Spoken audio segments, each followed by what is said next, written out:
and today I'm going to show how to make an object, specifically a sound object, follow a player, and then make the sound play as the player passes through a trigger, and then turn it off when a player passes through another trigger. So what we're going to need is 3 script boxes, a sound object, whichever you prefer, whatever you're using for your project. Any shape, I'm just using a block to attach the follow player script to so that it is being used when the world starts.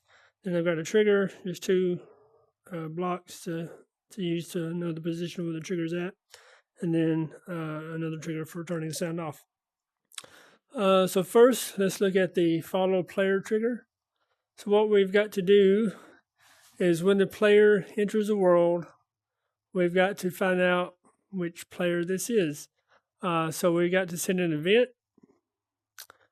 to self, and then we're passing the player parameter, and then we're setting up an event received for the follow player event, and then we're setting up a parameter which is used to catch the player parameter here. It's being passed here when it's received, and then we're using this player parameter to identify which player this is, not by name, but by position in the index of when they join the world.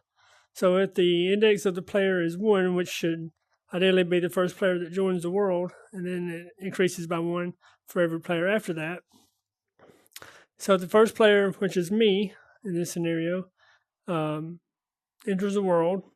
We're moving this object, which is the sound that's going to be played, to the forward direction of the player at the head position. And then we're going to repeat this activity of moving the sound object over and over and over. So we're sending the event again back to itself so that it repeats and repeats and repeats. We also need to make sure that we pass the player parameter on the send back so that it keeps identifying the players. So ideally, you would want to have, if you're going to have a world, you'd ideally want more than one player to come in and be identified. And I don't know, for whatever reason, you may want to use a sound or a different sound. This is just a scenario. If I were building this out in a world, I would have as many players as allowed in the world put out in here. So if index of player equals 1, if index of player equals 2, else if index of player equals 3, you have to build out for as many players as you're going to have if you want specific players to have the same treatment. So that's the first script. Then we're going to have the turn the sound on script, which is real simple. When the player triggers entered by player, play the sound. And then we got the same thing for this one. We're just turning the sound off.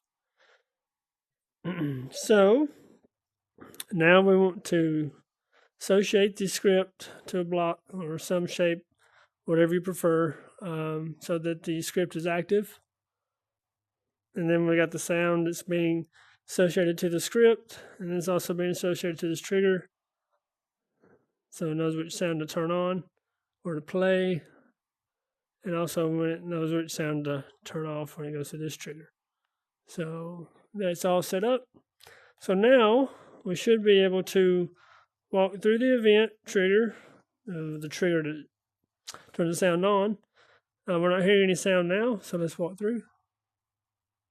We have sound, and we can walk as far away as we want because the sound is following us